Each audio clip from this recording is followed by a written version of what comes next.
Líderes de Big Techs como Microsoft, Amazon e OpenAI se reuniram na cúpula de segurança da IA em Seul para formular um acordo internacional.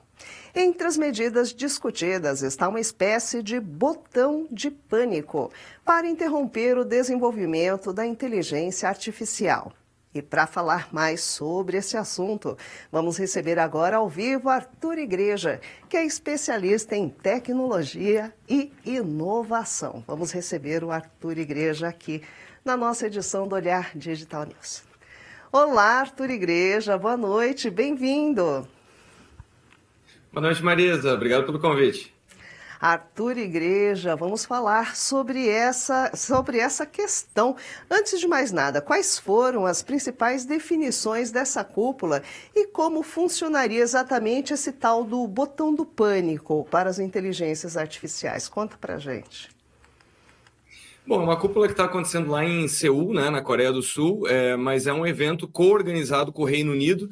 Então, nós temos que lembrar, nós falamos aqui no Olhar Digital há um ano atrás, quando esse evento também reuniu líderes da IA lá na Inglaterra, e essa edição que acontece em Seul reuniu aí representantes das maiores Big Techs, e 16 delas assinaram um comum acordo para estabelecer boas práticas, frameworks e também limites. Então, mais do que um botão do pânico, eles estão desenhando juntos quais são os limites daquilo que a IA não poderá fazer, ou seja, tipos de ações, tipos de algoritmos, enfim, questões éticas, questões morais, que certamente começam a ter muita interação com a IA. Então foi um grande acordo, muita gente falou da representatividade desse acordo, né, porque são empresas como a OpenAI, como o Google, Microsoft, Amazon, enfim.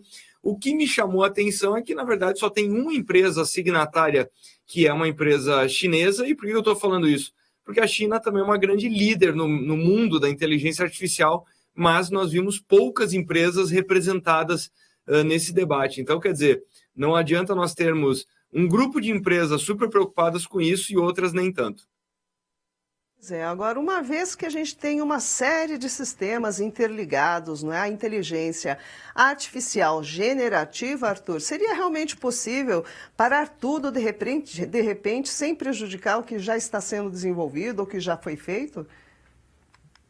Olha, eu acredito que isso é extremamente difícil, primeiro, de ser supervisionado, monitorado, porque nós temos que lembrar que, por mais que seja um acordo, é uma carta de boas intenções, né? Então, quem vai estar supervisionando isso? Então, mais e mais no mundo da tecnologia, nós estamos vendo as empresas de tecnologia terem que se auto-supervisionar, né? Já que o mundo das leis, enfim, normalmente chega bastante atrasado e com pouco domínio da tecnologia para poder falar sobre regulações e esse tipo de coisa. Então, o que eu acredito que está acontecendo é que essas empresas, para poderem proteger as suas próprias imagens, elas que estão estabelecendo esses limites, porque, na verdade, vai ser incrivelmente difícil saber isso. Mas será que com a IA generativa tão poderosa e tão conectada nas nossas vidas, como é que nós vamos saber quando que alguns desses limites foram violados? Então, me parece que é muito mais as próprias empresas com um certo receio daquilo que nós vimos nos últimos meses e anos, que foram testes que deram errado, ou situações, por exemplo, só para citar algo que aconteceu aí nos últimos dias, a IA do Google sugeriu uma forma para você manter pedaços de pizza unidos, que a pessoa adicionasse cola na receita, né? Então, quer dizer, visivelmente algo que está errado, né? Então, eu acho que é muito mais uma preocupação das empresas com o que pode dar errado com elas mesmas. Era exatamente isso que eu ia até perguntar para você, não é, Arthur? Porque quando a gente vê que as autoridades e empresas, elas próprias estão preocupadas, não é, com o que pode dar errado, é sinal de que, sim, podemos ter um descontrole. Eu queria que você falasse sobre esse cenário. Que cenário é esse de tamanho descontrole que poderia acontecer com a inteligência artificial? Bom, o que está acontecendo é que a IA, especialmente a IA generativa, agora nessa era multimodal, né? Ou seja, não é mais IA que produz texto, vídeo, imagens, enfim, ela consegue fazer virtualmente qualquer coisa. Só que o que nós vimos de 2017 para cá, com essa chegada da IA generativa, é que basicamente todas as empresas tiveram problemas, né? Então, quer dizer, a IA passou a fazer coisas ou que não estavam previstas, ou que elas tiveram que rapidamente tirar do mercado porque aconteceu algo desastroso.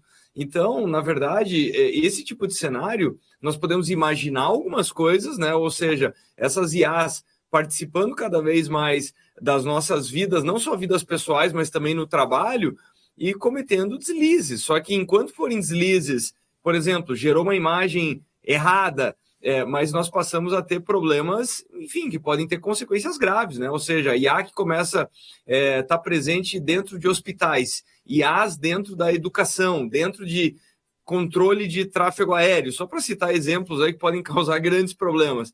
Ou seja, as empresas elas estão com medo, porque no final das contas a IA, quanto mais autônoma, quanto mais independente e cada vez mais poderosa, ela começa a tomar decisões que estão mais longe dos algoritmos. Então, quer dizer, e a ideia da IA generativa é exatamente essa. Ela não está simplesmente cumprindo ordens, ela está criando coisas inéditas. Agora, essas coisas inéditas também podem não necessariamente se comportar da forma como essas empresas esperam. Pois é, tá aí um assunto que a gente precisa acompanhar e muito bem de perto. Nós falamos aqui com Arthur Igreja, que é especialista em tecnologia e inovação. Arthur, com certeza vamos voltar a falar e muito sobre esse assunto nos próximos tempos. Muito obrigada, boa noite. Obrigado, boa noite. Pessoal, pois é, são questões que realmente ficam sempre na nossa cabeça. O que pode acontecer com esse cenário? Bom, espero que vocês tenham gostado.